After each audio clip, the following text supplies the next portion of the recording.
Merhaba Hatice ile Örgü Keyfi izleyicileri. Bugün sizlerle 40-42 beden bayan çeyizlik yelek öreceğiz. Yeleğimizi örmek için 4 yumak ipimiz var. 3,5 numarada şiş kullanacağız. Yeleğimizi yan olarak öreceğiz. Şöyle etek kısmından omuz kısmına kadar 150 ilmek olarak başlıyoruz. 150 ilmeğimizi 6 sıra haraşo olarak örüyoruz. Örnek için burada 12 tane ilmeğimizi kesiyoruz. Aralarda 4'er ilmek haraşo olarak örüyoruz. Yine örnek için dilimler için 12 tane ilmeğimizi kesiyoruz. Bu şekilde 5 örnek yaparak gidiyoruz. Bir sonraki sırada 12 ilmek kestiğimiz yerden 12'şer tane ilmek arttırıyoruz. İlmeklerimizi yine 150 ilmeğe tamamlıyoruz. 150 ilmeğimizi yine 6 sıra haraşo olarak örüyoruz. Yine örnekler için 12'şer tane ilmeğimizi kesiyoruz. Örneklerimizi bu şekilde dilim dilim yaparak gidiyoruz. Dilim sayısını azaltarak gidiyoruz. 5 dilimle başlıyoruz. 2 dilim olana kadar bu şekilde eksilterek örüyoruz. 2 dilim kaldıktan sonra yine örneklerimizi, dilimlerimizi çoğaltarak devam ediyoruz. Bu şekilde koltuk kısmına kadar örüyoruz. Koltukta 42 tane ilmek kesiyoruz ve koltuğumuzu bu şekilde tamamlıyoruz. Hiç yanlarda dikiş yok. Yanlardan yeleğimizi arkaya dönüyoruz. Şöyle arkanı çevireyim. Yine dilimlerimizi yaparak devam ediyoruz. Yeleğimizi 150 ilmekle başlıyoruz. 150 ilmekle devam ediyoruz örmeye. Yeleğimizin arkasında 150 ilmekle örüyoruz. Dilimleri aşağıya doğru 2 dilim kalana kadar eksilterek örüyoruz. Sonra dilimlerimizi arttırmaya başlıyoruz. Arka ortasında 4 dilim olana kadar arttırıyoruz. Şimdi biz 42 beden yelek ördük. 44-46 beden yelek örecekler. Burada 5 dilim yapabilirler. Yeleğinin büyüklüğünü tam burada arka ortasındaki dilimlerden yapıyoruz. Tam arka ortasına gelince dilimleri küçültmeye başlıyoruz. Bu şekilde dilimlerimizi küçülterek gidiyoruz. Yine 2 dilim kaldığımızda dilimlerimizi arttırarak devam ediyoruz. Hep 150 tane ilmeğimiz oluyor. 150 ilmekle yeleğimizin arkasında örüyoruz. Koltuk için yine 42 tane ilmeğimizi kesiyoruz. Burada yine koltuk için 42 tane ilmek arttırıp ilmeklerimizi 150'ye tamamlıyoruz. Yeleğimizin ikinci önünü örmeye başlıyoruz. Buradan arkadan tekrar öne dönüyorum yeleğimi örmek için. Yine ilmeklerimizi 150 ilmeğe tamamlıyoruz. 150 ilmeğimizi koltuktan itibaren sayıyoruz. 26 diş haraşo uzunluğunda örüyoruz. Burada 26 diş haraşo olduğunda yaka için kenardan 40 tane ilmek arttırıyoruz. Şişimizde 190 tane ilmeğimiz oluyor. Yeleğimizin ikinci önünü 190 ilmek ile tamamlıyoruz. Alt kısımdaki dilim örneklerine de aynen devam ediyoruz. 5 dilim olana kadar çoğaltıyoruz. En son 5 dilimle 190 ilmekle yeleğimizi tamamlıyoruz. Şöyle başlamadan önce ben size yeleğimin büyüklüğünü de ölçmek istiyorum. Şöyle yeleğimi toparlayayım. Yeleğimin şöyle enini ölçmek istiyorum. Yeleğimizin eninin genişliği 48 santim olmuş. Yani beden etrafı 96 santim. Şöyle omuzdan itibaren boyunu da ölçeyim. Boyu da 68 santim uzunluğunda olmuş.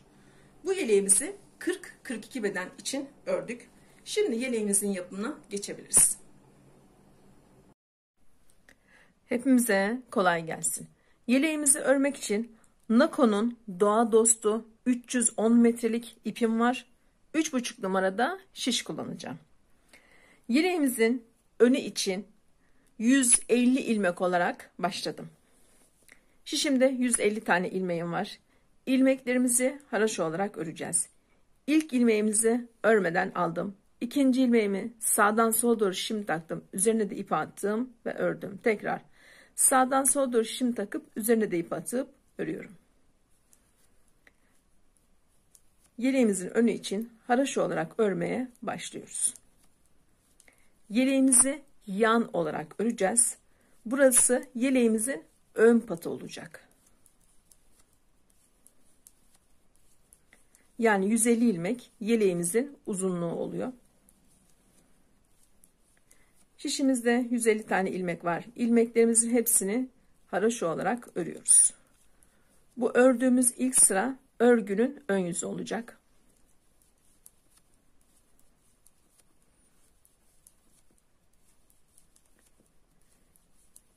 İlmeklerimizin hepsini haroşa örerek başa kadar gidiyorum.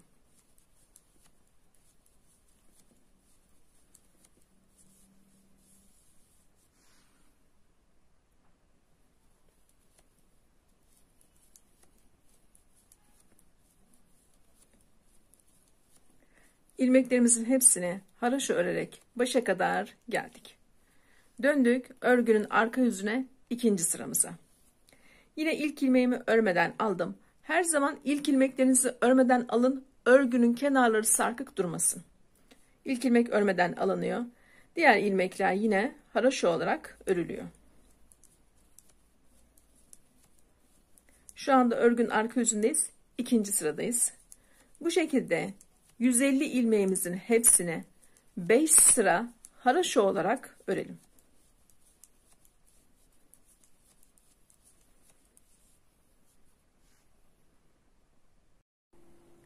Yeleğimizin ön patı için 150 ilmeğimizi 5 sıra uzunluğunda haroşa olarak ördük. Şimdi döndük 6. sıraya, örgünün arka yüzüne. Burada örnek yapımına başlıyoruz. Örgünün arka yüzünden alt kısımdan 8 ilmek haroşa.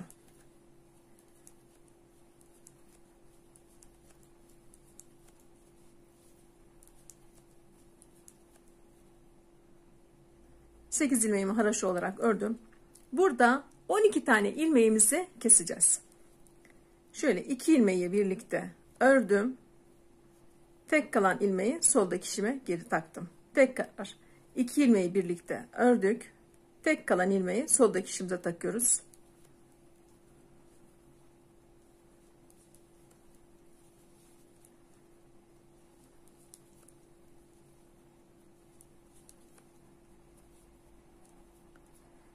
Şu ana kadar 6 tane ilmek kestim. Şöyle göstereyim. Burada 12 tane ilmeğimizi kesiyoruz.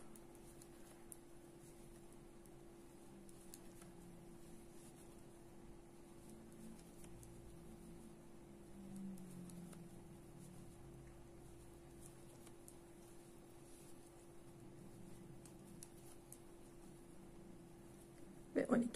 12 tane ilmeğimizi burada kestik. Şimdi birinci örneğimizi buraya kurduk. Örnek arasında 4 ilmek haroşa.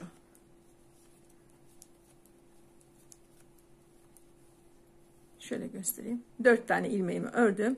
Yine burada ikinci örnek içinde 12 tane ilmeğimizi kesiyoruz. Keserken 2 ilmeği birlikte örüyoruz. Tek kalan sağdaki şişimizdeki ilmeği soldaki şişimize takıyoruz.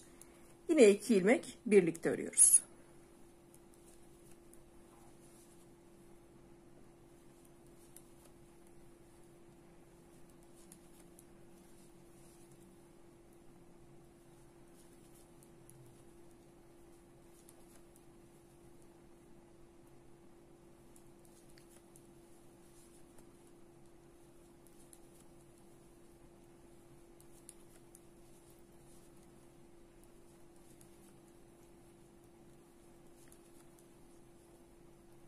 On iki tane ilmeğimi ördüm.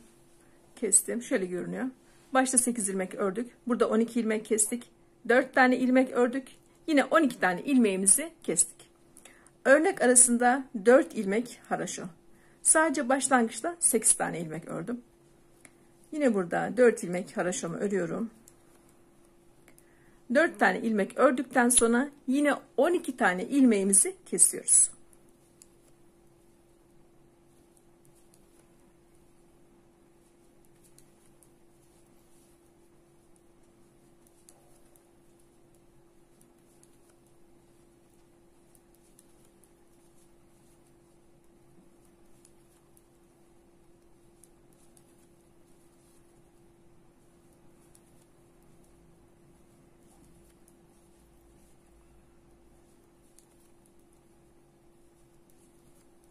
Ve 12 tane ilmeği kestim. Örgüm bu şekilde görünüyor. Şimdi 12 tane kestikten sonra yine 4 tane ilmeğimi haraşo olarak örüyorum. 4 tane ilmeğimizi ördük. Yine 12 tane ilmek keseceğiz. Örneklerimizi bu şekilde kuruyoruz. 4 ilmek ördük. 12 ilmek kesiyoruz.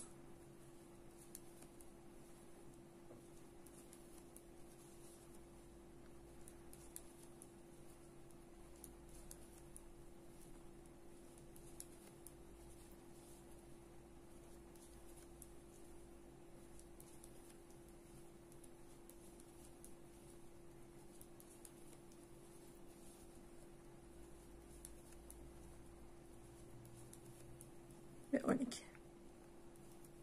12 ilmek kestikten sonra yine 4 ilmek haraşo.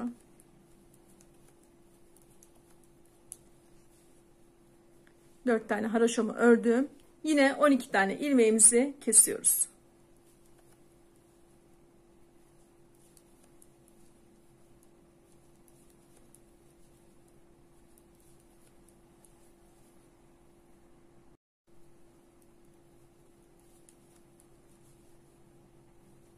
Ve en son 12. ilmeğimi de kestim. Şöyle göstereyim örgümü. 4'er ilmek ördüm. 12'şer ilmek kestim. Bu şöyle 5 tane örnek yaptım. Burada sol şişimde 66 tane ilmeğim kaldı. Şimdi 5 tane örnek yaptık. Sol şişimizde kalan 66 tane ilmeğimizi haraşo örerek başa kadar gidiyoruz.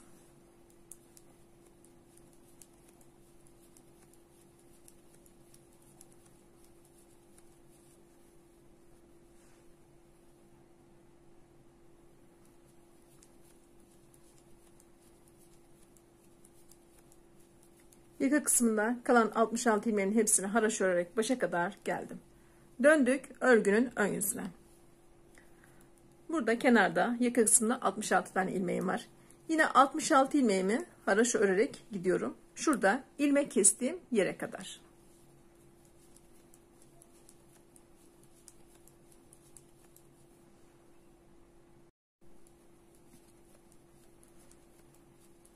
...66 tane ilmeğimi haraşo örerek ilmek kestiğim yere kadar geldim. Şimdi burada ilmek kestiğimiz yerde 12 tane ilmek kesmiştik. 12 tane de ilmek arttıracağız. Ördüğümüz ipi sol işaret parmağımızın üzerine alıp sağdaki ördüğümüz şişe 12 tane ilmek atıyoruz. Şöyle sol işaret parmağımın üzerine aldım ipi. Sağdaki şişime 12 tane ilmek.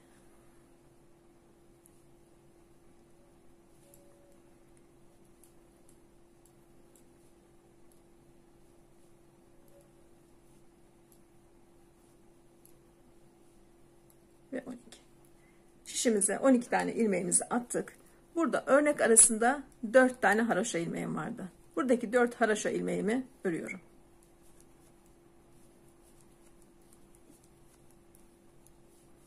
Dört tane haraşo ilmeğimizi ördük. İkinci örneğe sıra geldi.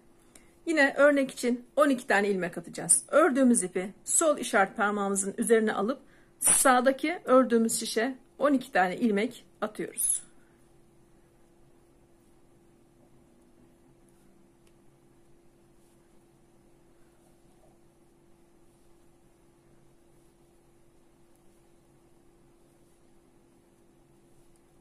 Ve 12 tane. 12 tane ilmeğimizi attıktan sonra aralarda 4'er tane ilmeğim vardı örnek aralarında. Buradaki 4 ilmeğimizi yine haraşo olarak örelim.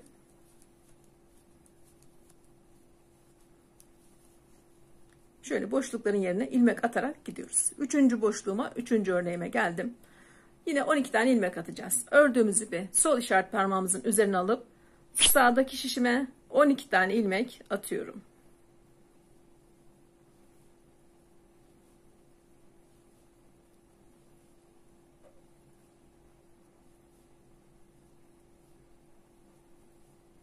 Ve 12. 12 ilmeğimizi attık. Yine örnek arasında 4 tane ilmeğim var. 4 ilmek haraşo. Örerken hep haraşo olarak örüyoruz. Şöyle örgünün arka yüzünde ilmeklerimizi kesmiştik. Örgünün ön yüzüne döndüğümüzde de yerine 12 tane ilmek atarak gidiyoruz. Yine 4. örnek için ördüğüm ipi sol işaret parmağımın üzerine alıp sağdaki ördüğüm şişe 12 tane ilmeğimi atıyorum.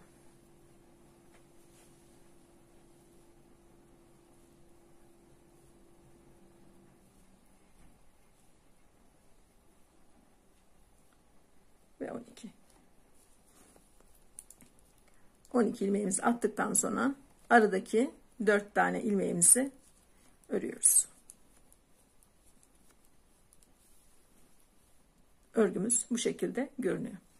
Devam ediyoruz. 5. son örnek. Yine 12 tane ilmek atıyoruz. Kestiğimiz ilmeklerin yerine 12 tane ilmeğimizi atalım.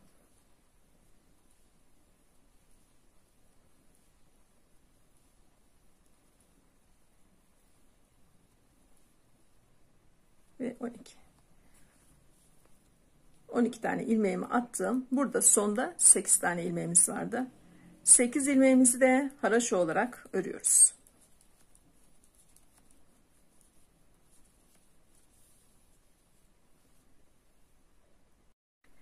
Döndük örgün arka yüzüne. Yine şişimizde 150 tane ilmeğimiz oldu. Birinci örneğimizi bu şekilde tamamlamış olduk. Örgünün arka yüzünden yine örmeye başlıyoruz. Şişimizde 150 tane ilmeğimiz var. 150 ilmeğimizin hepsini 6 sıra uzunluğunda haraşo olarak örüyoruz.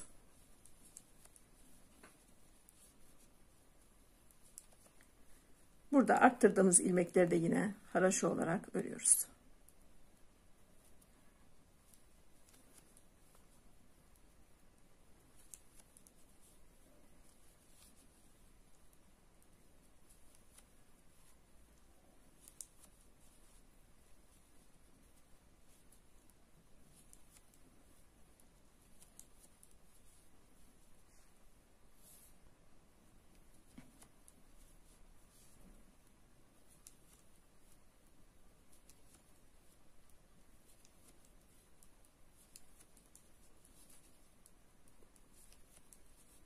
Örneğimi şöyle göstereyim. Birinci örneği bu şekilde tamamlamış olduk. Şimdi şişimizde 150 tane ilmek var. 150 ilmeğimizi 6 sıra uzunluğunda haraşo olarak örelim. Yeleğimizin önünde örneklerden sonra 150 ilmeğimizi 6 sıra uzunluğunda ördük. Şimdi döndük örgünün arka yüzüne ikinci örneklerimizi yapacağız. Şişimizde 150 tane ilmeğimiz var. Burada hemen ikinci örnek için başlangıçta 12 tane ilmeğimizi kesiyoruz.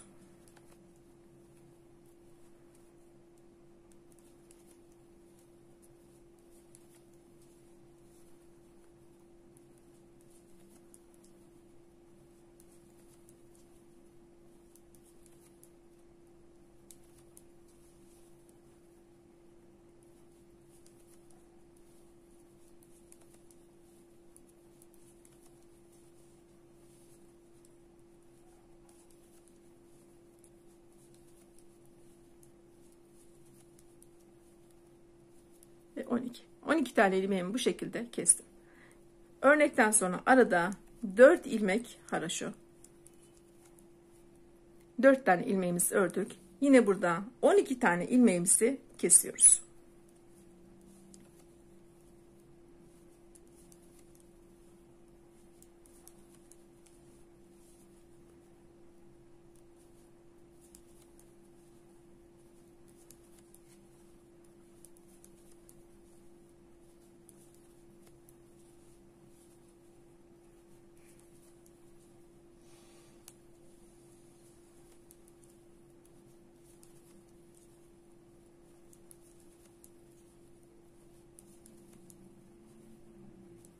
Ve 12.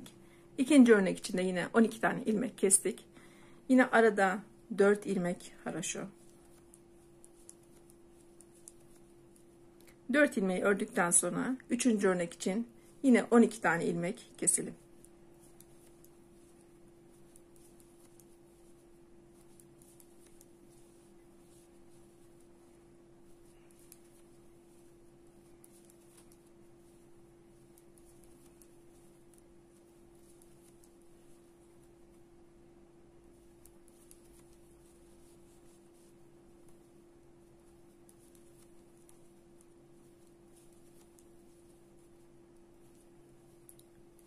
örgümüz bu şekilde görünüyor. Yine 12 tane ilmeğimizi kestikten sonra 4 ilmek haraşo.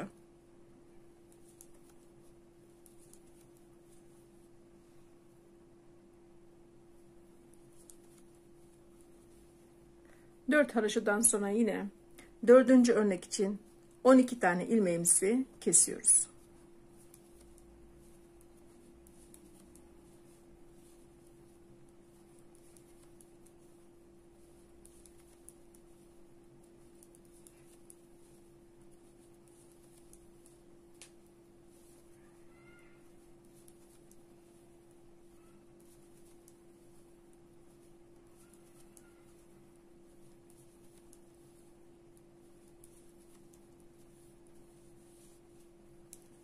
On iki ilmek kestik. Yine 4 tane örüyoruz. Ve son kez 5. örnek içinde yine 12 ilmek keselim.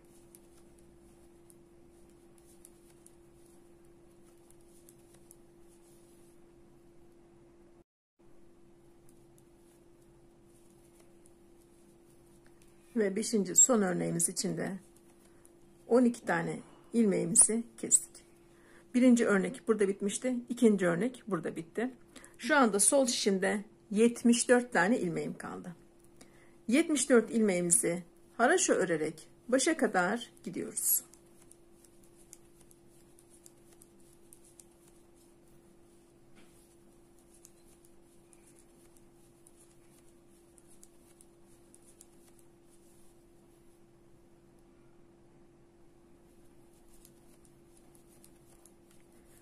Yaka kısmındaki 74 ilmeğimi de haraşo olarak ördüm. Döndüm örgün ön yüzüne. Buradaki 74 ilmeğimizi yine haraşo olarak örelim.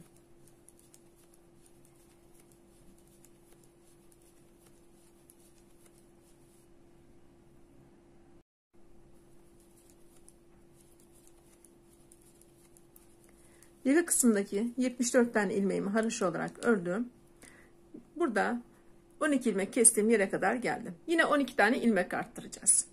Ördüğümüz ipi sol işaret parmağımızın üzerine alıp sağdaki ördüğümüz şişe 12 tane ilmeğimizi atıyoruz.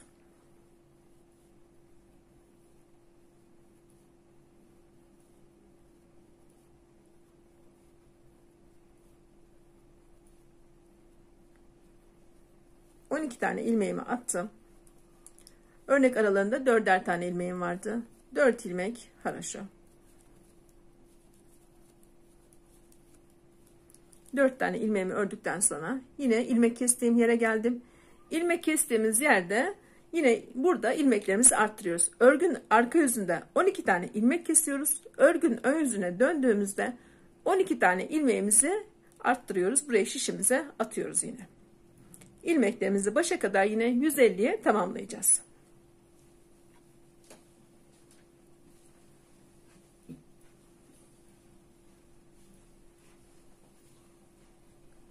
On iki tane ilmeğimizi attık. Aradaki 4 ilmeğimizi haraşo olarak örüyoruz. Yine boşluğa geldim. İlmek kestiğim yere geldim. Burada ilmek kestiğimiz yerde yine 12 tane ilmek arttıracağız. Örneklerimizi bu şekilde kuracağız. Örgünün arka yüzüne 12 tane ilmek kesiyoruz. Örgün ön yüzüne döndüğümüzde de 12 kestiğimiz yerde 12 tane ilmek arttırarak şişteki ilmeklerimizi 150'ye tamamlayalım. Yeleğimizin önünde ikinci örneklerimizi birinci örneklerin tam simetrisine, yani tam ortasına denk gelecek şekilde yaptık. Yine ilmeklerimizi 150'ye tamamladık. İkinci örneğimizi bu şekilde tamamlamış olduk. Şimdi ikinci örneğimizden üçüncü örneğimize kadar yine 150 tane ilmeğimizi 6 sıra haraşo olarak örelim.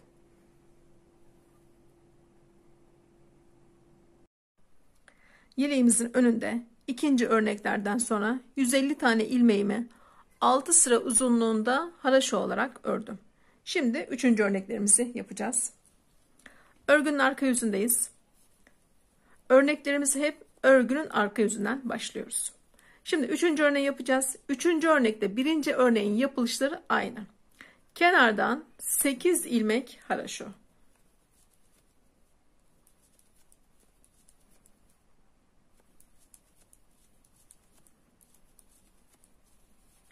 8 tane haroşomuzu ördükten sonra burada örnek için yine 12 tane ilmeğimi kesiyorum.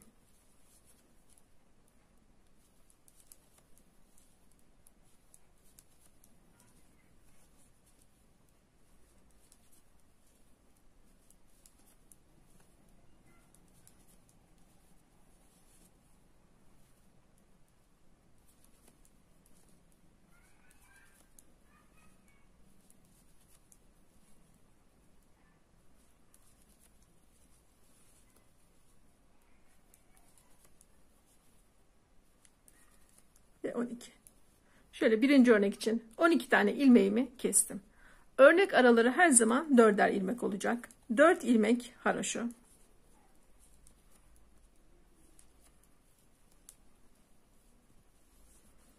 Şimdi burada ikinci örneğe başlıyorum. Yine 4 ilmek ördükten sonra 12 tane ilmek kesiyoruz.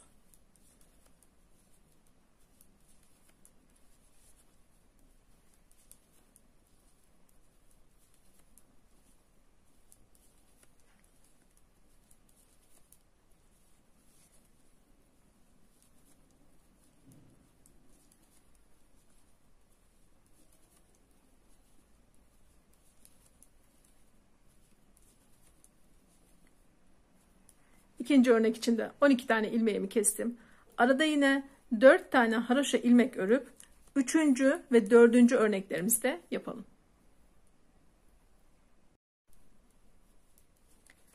Dördüncü örneğimiz için de 12 tane ilmeğimi kestim. Burada 4 tane örnek yapacağız. Önü şöyle göstereyim. Öndeki örnekler her seferinde şöyle kısalarak devam edecekler. Burada 4 tane örnek yapıyoruz. Sol şişimde 82 tane ilmeğim kaldı. 82 tane ilmeğimi haroşa örerek başa kadar gidip geriye geliyorum. Örgünün ön yüzüne döndüğümüzde 82 ilmeğimizi yine haroşa olarak örüyoruz. 12'şer tane kestiğimiz örneklerin üzerinde de yine 12'şer tane ilmek arttırarak ilmeklerimizi yine 150'ye tamamlayalım. Yeleğimizde 3. örneğimiz içinde kestiğimiz ilmeklerin yerine yine 12 tane ilmek arttırdık. İlmeklerimizi 150'ye tamamladık. Hep örnekler bu şekilde olacak. 12'şer ilmek keseceğiz. Bir sonraki sırada 12'şer ilmek arttıracağız. Burada başlangıçta da dikkat etmemiz gereken şu. 1. 3.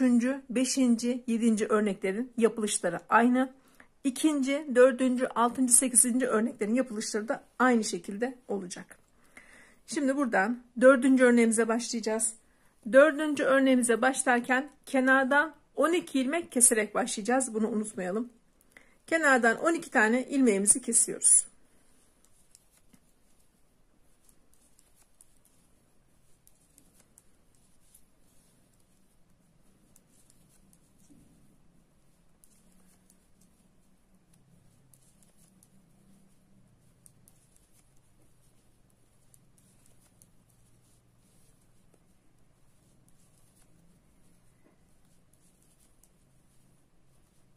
Ve 12.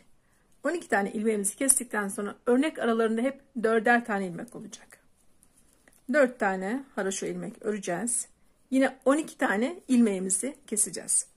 Burada yine 4 tane örnek yapacağız.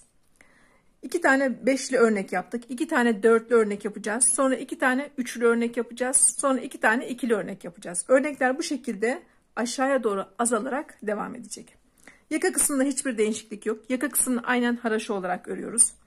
Örneklerimizi de bu şekilde yapıyoruz. Şu anda 4. örneğe başladım. Örneklerimizi bu şekilde yaparak aşağıya doğru örnekleri kısaltarak yeleğimizi haroşa olarak örelim. Yeleğimizin önünü 150 ilmekle 5 örnek olarak başlamıştık. Örneklerimizi 2 tane 5 örnek, 2 tane 4 örnek, 2 tane 3 örnek ve 2 tane 2 örnek yaptım. Bu şekilde yukarıdan aşağıya doğru bir çizgi oluşturduk. En son en küçük olarak 2 tane örnek yaptım. 2 tane örnek yaptıktan sonra örneklerimiz tekrar yukarıya doğru çizgi halinde örnek sayısını çoğaltarak geldik. Şu ana kadar ön pattan itibaren sayıyorum. 12 örnek uzunluğunda ördüm. 12. örneğin örgün arka yüzünde ilmeklerimi keserek geldim. Buradaki kalan ilmeklerimi de haraşo örerek omuz kısmına kadar geldim. Şimdi buradan omuz kısmından örgünün ön yüzünde koltuğumuzu kesmeye başlayacağız. Yeleğimizde 12. örneğin ilmeklerini kestim. Döndüm örgünün ön yüzüne. Şimdi burada omuz kısmındayız. Koltuk kesmeye başlıyoruz. Koltuk için ilk etapta 37 tane ilmek kesiyoruz. Örgünün ön yüzünde koltuk kesimine başladım.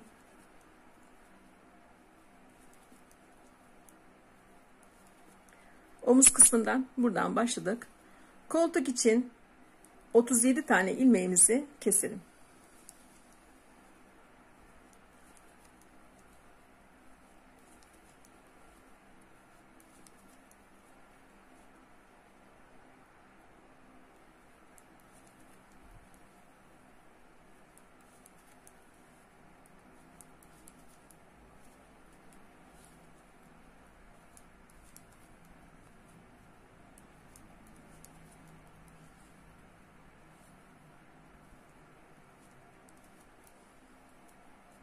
Koltuk için ilk etapta şöyle göstereyim.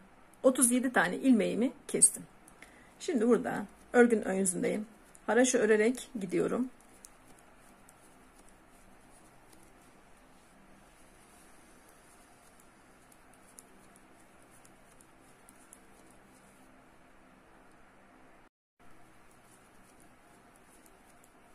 Burada ilmek kestiğim yere geldim. Yine 12 tane ilmek kestim. 12 tane ilmek arttıracağım. 12. örneği yapıyorum şu anda da. Buradan ilmek arttırarak gideceğim. Koltuk için 37 tane ilmek kestik. Şu anda şişimizde 113 tane ilmeğimiz olacak. Burada 12 kestiğim yerde yine 12 tane ilmeğimi arttırarak 12. örneğimi tamamlayarak başa kadar gidiyorum. Örgünün arka yüzünde kalan 113 ilmeğimizi haraşo olarak örelim.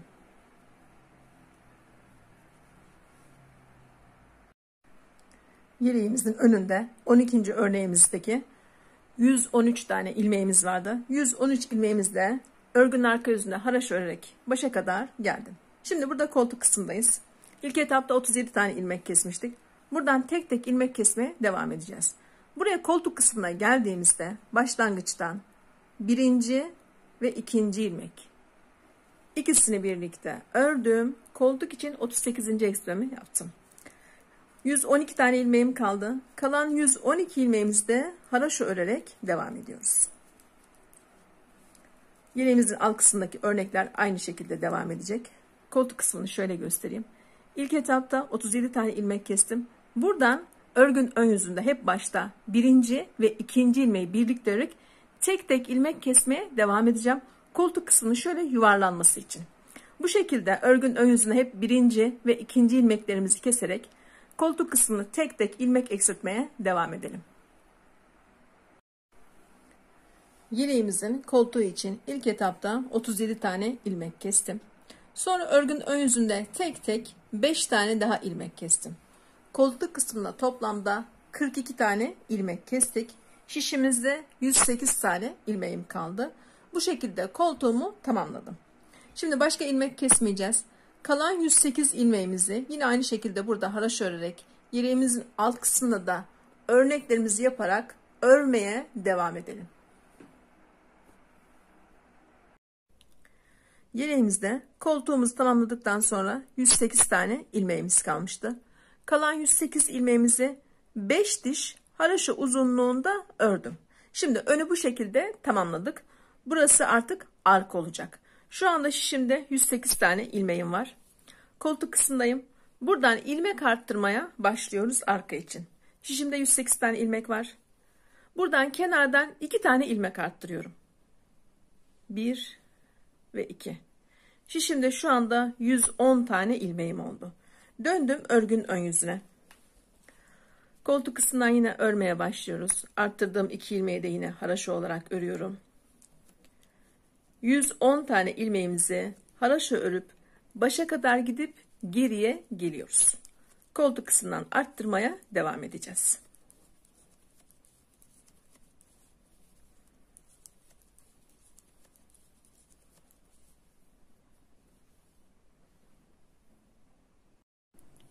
Yeleğimizdeki 110 ilmeğimizi haraşo örerek başa kadar gitti, geriye geldim.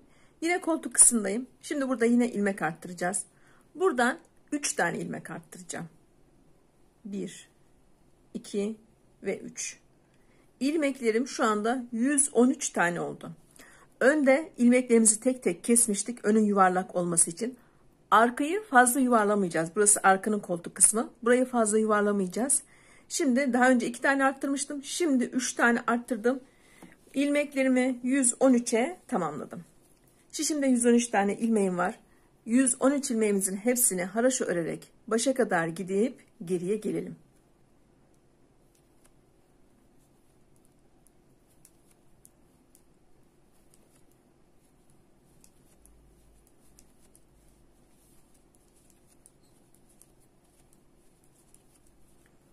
Şöyle koltuğumu da göstereyim. Koltuğumuz şu anda bu şekilde görünüyor. 113 tane ilmeğimizi haraşo örüp başa kadar gidip geriye gelelim.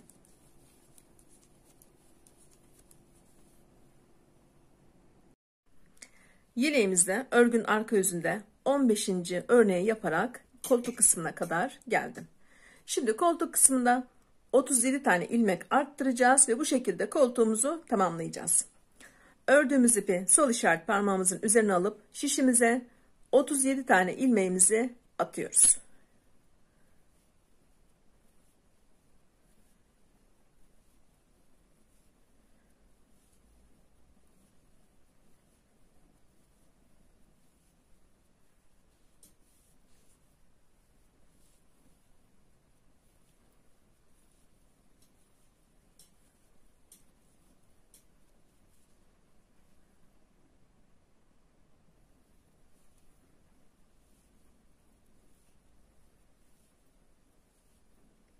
Ve 37.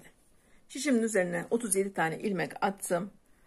Buradan dönüyoruz örgün ön yüzüne. Örgün ön yüzünde koltuk kısmından arttırdığım 37 ilmeği ve diğer ilmeklerimi haraşo olarak örmeye başlıyorum.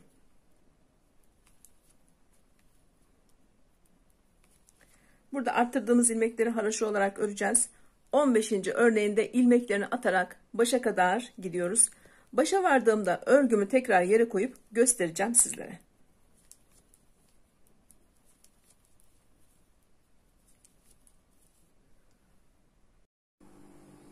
Yeleğimizin koltuk kısmında 37 tane ilmek arttırdım. İlmeklerimi 150'ye tamamladım. 150 ilmekle yeleğimizi yine örmeye devam edeceğiz. Koltuk kısmımız bu şekilde görünüyor. Koltuk şu anda bitti. Bundan sonra bu kısmı haraşo olarak örüyoruz. Yine yeleğimizin alt kısmında örneklerimizi yaparak devam ediyoruz. Şu anda 15. örneği yaptım. 15. örnekte şöyle 5 tane örnek yaptık. 5 örnekten sonra yine örneklerimizi kısaltarak devam edeceğiz. Bundan sonrakinde 4 örnek olacak. Bu şekilde örnekler kısalarak devam edecek. Yeleğimizin arkasını da 150 ilmekle örneklerimizi aşağıya doğru kısaltarak devam edelim.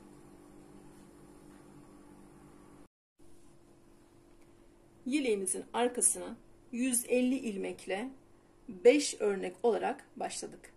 5 tane örneğimizi eksilterek geldim. Burada en son 2 tane örnek kalana kadar eksiltiyoruz. En kısa örneğimiz 2 tane örnek oluyor. 2 örnekten sonra çoğaltmaya başlıyorum. Burada 4 örneğe kadar çoğalttım. Burada 4 örnek olduğunda tam arka ortasına geldim. Biz 40 beden, 42 beden yelek yapıyoruz. Buradan 5 örnekten buraya kadar ölçün. Tam o arka ortasına gelmişseniz örnekleri küçültmeye başlayın. 40 beden için, 42 beden için 4 örnek oluyor. 44 beden, 46 beden örecekler. Buradaki örnekleri 5 örneğe kadar çıkartacaklar. Daha büyük yapacaklar. 6 örneğe kadar çıkartabilirler. Şimdi arka ortasını 4 örneğe kadar geldim. Buradan tam arka ortası olunca örneklerimi azaltmaya başladım yine. Örneklerimi azaltarak geldim. En son 2 tane örneğim kaldı. 2 örnek kaldığında yine örneklerimi çoğaltmaya başladım. En son 5 örneğe kadar çıktım. Arkaya başlarken de 5 tane örneğimiz vardı. Şu anda arkayı tamamladım. Yine 5 tane örneğimiz oluyor. Sadece arka ortasında 4 tane örnek yaptım. Burayı unutmayın. Şimdi bu şekilde arkamızı tamamladık. Buradan omuz kısmından başlayıp koltuk kesimine başlıyoruz. Yeleğimizin arkasında şöyle en uzun örnek 5 örnek olarak ilmeklerimi kestim. Kalan ilmeklerimde haraşo örerek omuz kısmına kadar geldim. Burada omuzda koltuk kesimlerine başlıyorum. Koltuk için ilk etapta 37 tane ilmek keseceğim. Şöyle 2 ilmeğimi birlikte örüyorum. Tek kalan ilmeğimi yine soldaki şişime takıyorum. Bu şekilde koltuk için 37 tane ilmeğimizi keselim.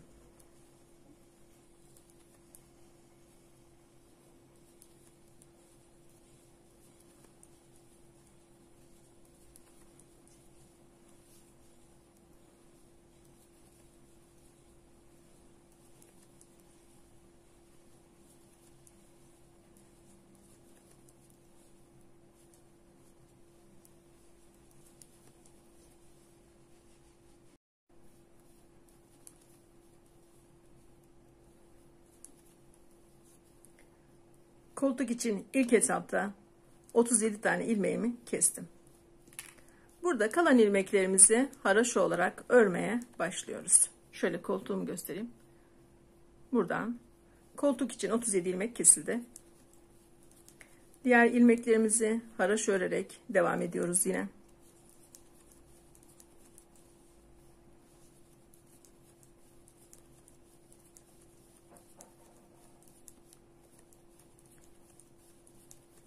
Burada örnekli kısma geldiğimde de yine 12'şer tane ilmeğimi arttırarak başa kadar gideceğim. Yeleğimizin alt kısmından haraşo örerek koltuk kısmına geldim. Şu anda şişimde 113 tane ilmeğim var. Koltuk kesimlerimize devam ediyoruz. İlk etapta 37 tane ilmek kesmiştim. Buradan da 3 tane ilmek kesiyorum. 2 ve 3. Şöyle koltuk kesimlerine devam ediyorum. 3 ilmek kestik. Şişimizde 110 tane ilmeğimiz kaldı. Kalan 110 ilmeğimizi haraşo örerek başa kadar gidelim. Geriye gelelim. Son kez bir kez daha koltuk kesimimizi yapacağız.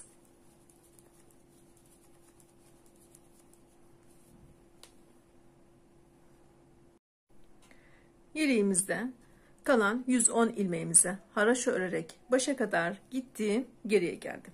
Şimdi son kez koltuk keseceğiz. 110 tane ilmeğim var. 2 tane daha kesiyorum. 2 ilmek daha kestim. Burada soldaki şişimde 108 tane ilmeğim kaldı. Şöyle koltuktan da 42 tane ilmek kesmiş olduk. Bu şekilde koltuğumuzu tamamladık. Kalan 108 ilmeğimizi haraşo örerek başa kadar gidiyorum.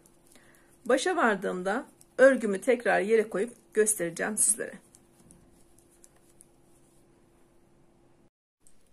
Yeleğimizin arkasında en uzun örnek 5 örnek olarak yaptığım kalan ilmeklerimi haraşo örerek başa kadar gittim. Koltuk için buradan omuz kısmından itibaren 37 tane ilmek kestim. Kalan ilmeklerimi haraşo örerek başa kadar gittim, geriye geldim. Koltuk için buradan 3 ilmek daha kestim. Şişimde 110 tane ilmeğim kaldı. Kalan 110 ilmeğimi haraşo örerek başa kadar gittim, geriye geldim. Koltuk için son kez 2 tane daha ilmek kestim. Şişimde 108 tane ilmeğim kaldı. Başka eksiltme yapmayacağız. 108 ilmekle örmeye devam edeceğiz. Koltuk kısmından da toplamda 42 tane ilmek kestik. Koltuğumuz bu şekilde tamamladık. Şimdi koltuk altında 108 tane ilmeğimiz var. 108 ilmeğimizi koltuk altı için 5 diş haraşo uzunluğunda örelim. Yeleğimizde koltuğu kestikten sonra şişimizde 108 tane ilmeğimiz kalmıştı. 108 ilmeğimizi 5 diş haraşo uzunluğunda ördüm. Şimdi yeleğimizin önüne başlıyoruz. Buradan ön koltuk içinde tek tek ilmek arttırmaya başlayacağız. Şişimizde 108 tane ilmeğimiz var. Ördüğümüz ipi sol işaret parmağımızın üzerine aldık. Şişimize bir tane ilmek attım. 109 tane ilmeğim oldu. Bir tane ilmek arttırdıktan sonra diğer ilmeklerimizle örmeye başlıyoruz. Arttırdığım ilmeği de haraşo olarak ördüm. Diğer ilmeklerimi de haraşo olarak örüp başa kadar gidip geriye koltuk kısmına kadar geliyorum.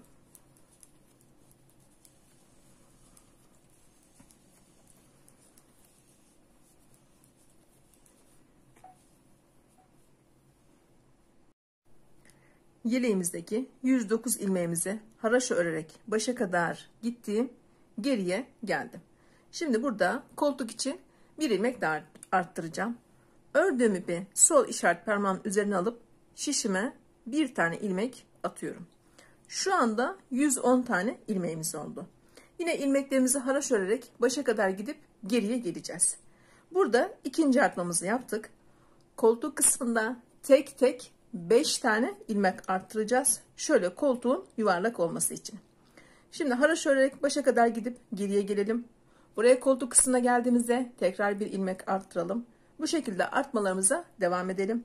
Buradan tek tek koltuk kısmından 5 tane ilmek arttıralım. Yeleğimizin koltuğu için tek tek 5 tane ilmek arttırdım. Şu anda şişimde 113 tane ilmeğim var. Koltuk için buradan tekrar ilmek arttıracağız. Burada 37 tane ilmek atıyorum. Yine ördüğüm ipi sol işaret parmağımın üzerine alıp şişime 37 tane ilmek atıyorum. Ve ilmeklerimizi 150'ye tamamlıyoruz. Yeleğimizin önünde 150 ilmekle örmeye başlayacağız. Şimdi buradan koltuk için kenardan 37 tane ilmek atalım. 150 ilmeğimizi bir sıra haraşo olarak örüp başa kadar gidelim. Örgümü tekrar yere koyup göstereceğim sizlere.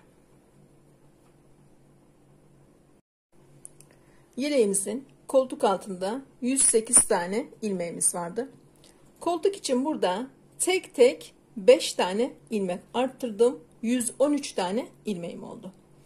113 ilmek olduktan sonra bir defada 37 tane ilmek arttırdım. İlmeklerimi 150'ye tamamladım.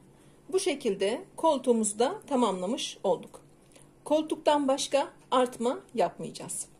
Şu anda şişimizde 150 tane ilmeğimiz var. 150 ilmekle örmeye devam edeceğiz. Alt kısımdaki örneklerimizde şu anda küçülterek yani azaltarak gidiyorum. 150 ilmekle yine alt kısımdaki örneklerimizi yaparak örmeye devam edelim. Yeleğimizin önü için koltuğu tamamladıktan sonra 150 ilmeğimizi yine haraşo ve alt kısımda da örneklerimi yaparak ördüm. Buradan koltuktan itibaren sayıyorum. Yeleğimin önünü 26 diş haraşo uzunluğunda ördüm. Şöyle alt kısımdaki örnekleri de göstereyim. Şu anda 3. örneğin ilmeklerini keserek geldim. Buraya omuz kısmına geldim. Şimdi buradan omuz kısmından yaka için ilmek arttıracağız. Yine ördüğüm ipi sol işaret parmağımın üzerine alıyorum. Şişime 40 tane ilmek atacağım. Aynı örnekleri yaparken ilmek attığım gibi buradan omuz kısmından yaka için şişimize 40 tane ilmek atalım.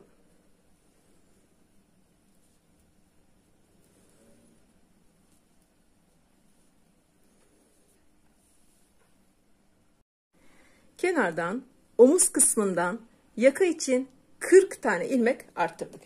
Buradan örmeye başlıyoruz. Bu arttırdığımız ilmekleri de yine haraşo olarak öreceğiz. Örgüde hiçbir değişiklik olmayacak. Kenardan 40 tane ilmek arttırdım. Şu anda şişimde 190 tane ilmeğim var. Bundan sonra yeleğimizin önünü 190 ilmekle tamamlayacağız. Şimdi arttırdığımız ilmekleri de haraşo olarak örüyoruz. Yeleğimizin alt kısmındaki örnekler de aynı şekilde yapılıyor. Buradan 190 ilmeğimizi omuz kısmından başladım.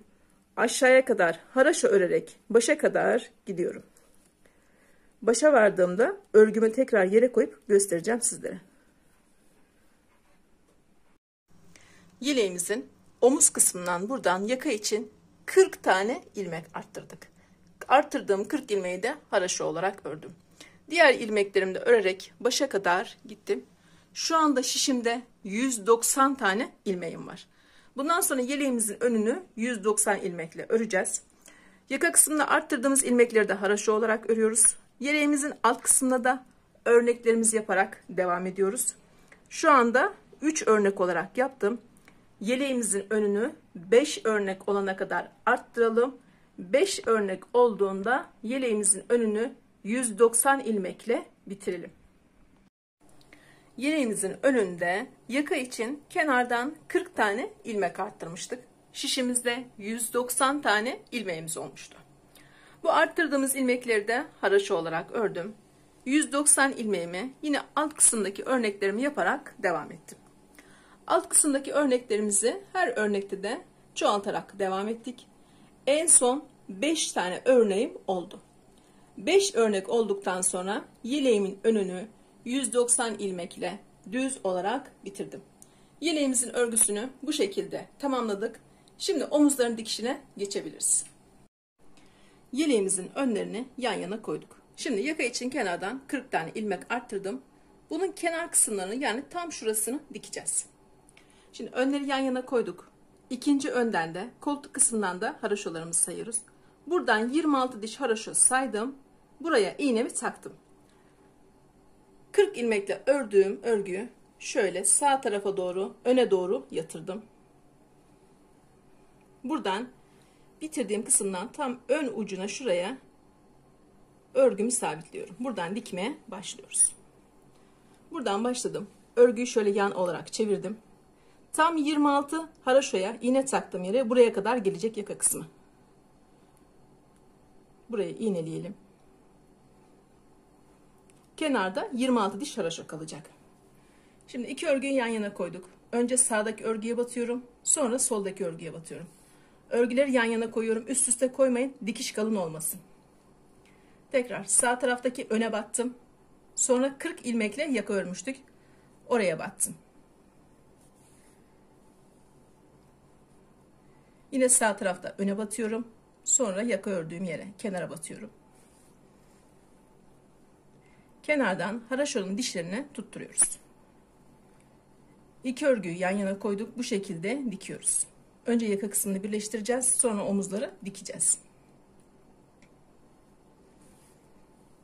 Bu şekilde yakanın uç kısmını ön omuza dikiyoruz. Burada kenarda 26 diş haraşo kalacak. 26 diş haraşo kalmasının sebebi de diğer önden de 26 diş haraşo örmüştük. Yakayı arttırmıştık. O yüzden sayılar aynı olsun. Kenarda 26 diş haraşomuz olacak omuz için.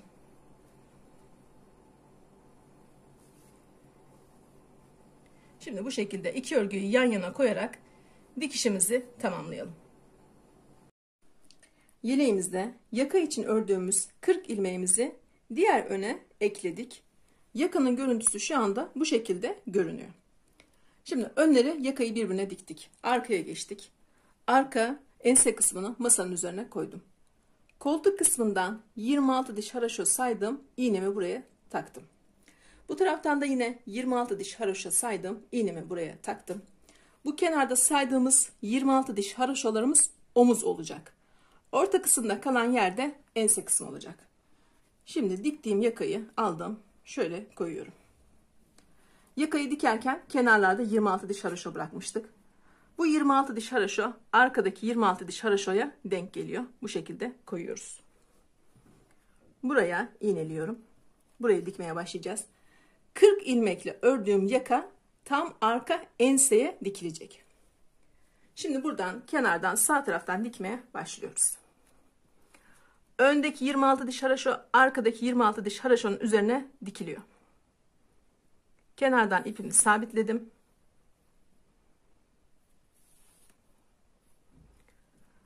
Ön ve arka omuzu üst üste koyduk. Buradan dikiyoruz örgümüzü. Şöyle geriden battım, ileriden çıktım. Tekrar geriden batıp ileriden çıkıyorum. Burada yaka kısmına kadar. Önde 26 diş haroşa var. Tam arkaya buraya kadar dikelim.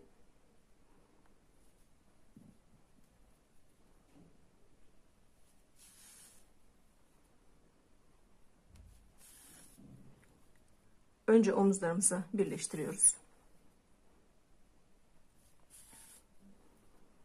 Omuzları dikerken geriden batıp ileriden çıkıyorum. Üst üste koyup dikiyorum omuzlarımı.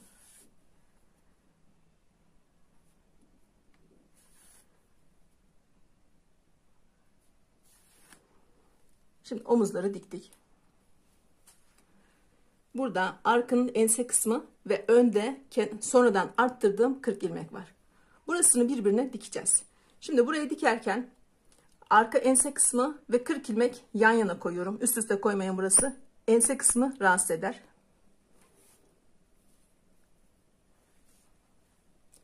Arka ense kısmına battım. Sonra 40 ilmekle yaka ördüğüm yere. Arkaya batıyorum ense kısmına. Ve 40 ilmekle ördüğüm yaka kısmına batıyorum. Bu şekilde örgüleri yan yana koyarak dikiyoruz. Arkada şöyle 26 diş haroşa kalana kadar. Burada da yakayı birleştirmiştik önle. Tam oraya kadar. Burası 40 ilmeği arka ense kısmına dikelim. Önce arkaya batıyoruz ense kısmına. Sonra ön yakaya batıyoruz. Arka ense ve yaka kısmını bu şekilde yan yana koyarak dikelim. Yakamızı arka ense kısmına dikiyoruz. Örgüleri yan yana koyduk. Tam iğneye kadar ve burada diktiğim yere kadar geldim. Burada enseyi diktikten sonra yine omuzları üst üste koyarak dikeceğiz. Şöyle arkada da 26 diş haroşamız kaldı. Önde de 26 diş haroşamız kaldı. Buradan örgüleri yine üst üste koyduk.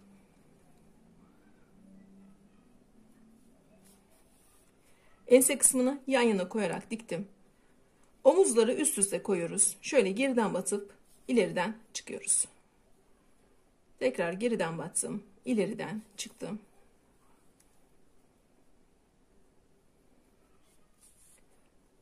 Buraya kadar dikiyorum. Bu şekilde omuz dikişimi de tamamlıyorum. Başka da dikişimiz yok. Yeleğimizin dikişini sona kadar dikelim ve bitirelim. Yeleğimizin omuzlarını ve yakasını diktik. Yakamızı şöyle geriye doğru kıvırıyoruz. Yakamızın bitmiş hali bu şekilde görünüyor. Şimdi kalan ipimi de göstermek istiyorum sizlere. 4. yumaktan da bu kadar ipim arttı. 4 tane ip almanız gerekiyor yeleği örmek için. Şimdi yeleğimizi mankenimize giydirelim. Bir de mankenin üzerinde duruşunu görün. Yeleğimiz üzerine giyildiğinde de bu şekilde görünüyor. Yeleğimizi 40-42 beden ördük. Mankenimiz 36 beden olduğu için yeleğimiz biraz büyük geldi. Ama yine de üzerinde görünmesini istediğim için mankenime giydirdim. Yeni videolarımdan haberdar olmak için kanalıma üye olmayı unutmayın. Şimdilik hoşça kalın arkadaşlar.